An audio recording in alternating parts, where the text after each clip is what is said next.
किसी एक गांव में बहुत ज्ञानी पंडित रहा करता था। पंडित आजू बाजू के सारे ही गांवों में बहुत प्रख्यात था और इसी वजह से धनवान भी। पंडित का परिवार ज्यादा बड़ा नहीं था। पंडित अपनी पत्नी के साथ अपने बहुत बड़े घर में अकेला रहता था, क्योंकि पंडित को कोई बेटा था नहीं और एक बेटी थी जिसका विवाह पास के गांव वाले एक श्रीमंत लड़के से हो चुका था। पंडित ने शादी से पहले अपने होने वाले दामाद की अच्छे से जांच पड़ताल की थी और अपनी बेटी का भविष्य भी ठीक से पढ़ा था, तब जाकर उसने बेटी की शादी की थी। लेकिन चंद सालों में ही पंडित का दामाद बुरी आदतों के चंगुल में फंस गया।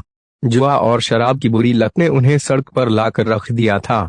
अपने बेटी की ऐसी दुर्दशा देखकर पंडित की पत्नी काफी दुखी होती थी और अक्सर पंडित को कहा करती थी, तुम जाकर उनकी मदद कर आओ।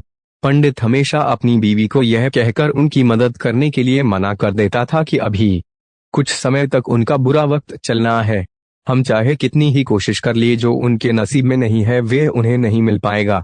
पंडित की ऐसी बातों से उसकी पत्नी काफी दुखी हो जाया करती थी और मन ही मन सोचती थी कि कैसा स्वार्थी पिता है, अपनी बेटी को इतने कष्टों में देखकर भी उसकी मदद करने के लिए मना करता है।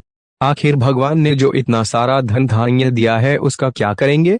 हमें कोई और औलाद भी तो है नहीं, ले देकर एक यही बेटी है और उसके लिए भी कुछ नहीं करेंगे तो किसके लिए करेंगे? पंडित ऐसा नहीं सोचता था। ऐसा नहीं है कि पंडित अपनी पुत्री से प्रेम नहीं करता था, लेकिन उसने अपनी पुत्री की कुंडली इतने अच्छे से पढ़ी थी और वह यह पहले से ही जानता था कि वे चाहे किसी भी लड़के से शादी करती, लेकिन उसके जीवन में यह समय आने वाला ही था और बिना इसे भुगते उसको छुटकारा नहीं मिलने वाला था।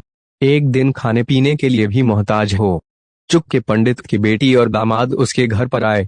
पंडित ने और उसकी बीवी ने दोनों का खूब आदर सत्कार किया और खूब अच्छा खाना खिलाया। बेटी और दामाद की पंडित से सहायता मांगने की हिम्मत ना हुई, इसलिए वे बिना बोले ही वापस अपने घर को लौटने लगे।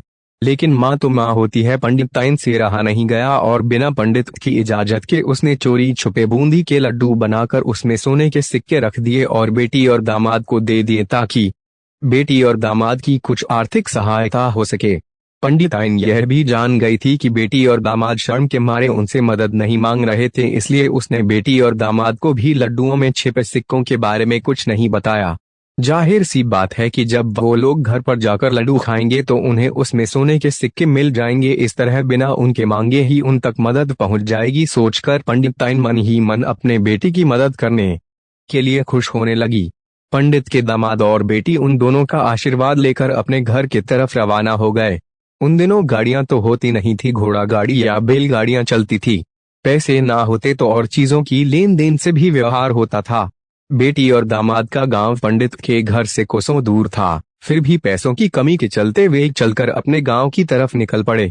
थोड़े दूर ही चले थे कि पंडित की बेटी के पैर में मोच आ गई और अब उसको चलना भी मुश्किल हो गया।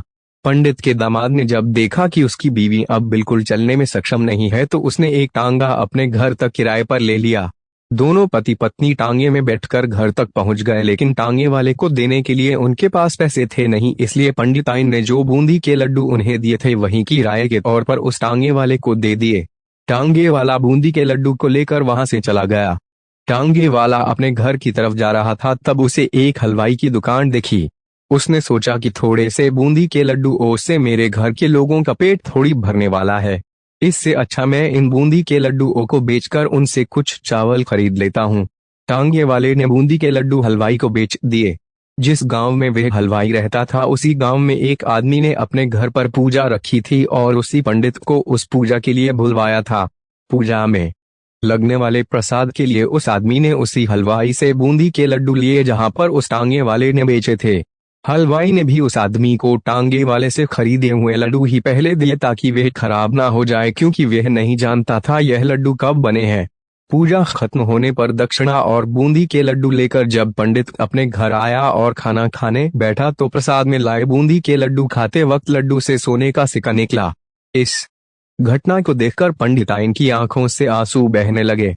पंडित ने जब पंडिताइन से उसके रोने का कारण पूछा तो पंडिताइन ने पंडित को सब कुछ बताया और पंडित से उनकी बातों पर भरोसा ना करने के लिए माफी मांगी।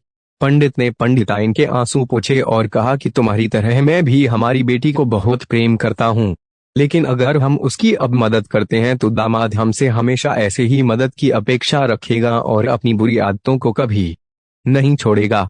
पंडिताइन भी अब पंडित की बातों से सहमत हो गई। 2-3 महीने बीत गए। पंडित के दामाद और बेटी फिर से एक बार उसके घर आए और इस बार उनकी परिस्थिति पहले से बेहतर थी, क्योंकि पिछली बार खाली हाथ जाने के बाद दामाद ने नया काम शुरू किया था और अपनी सारी बुरी आदतें भी छोड़ दी थी। दोस्तों, नसीब का लिखा नहीं बदलता। यह कहानी आपको कैसी लगी? क्या आप भी नसीब पर भरोसा रखते हैं या फिर आप उन लोगों में से हैं जो अपना नसीब खुद अपने हाथों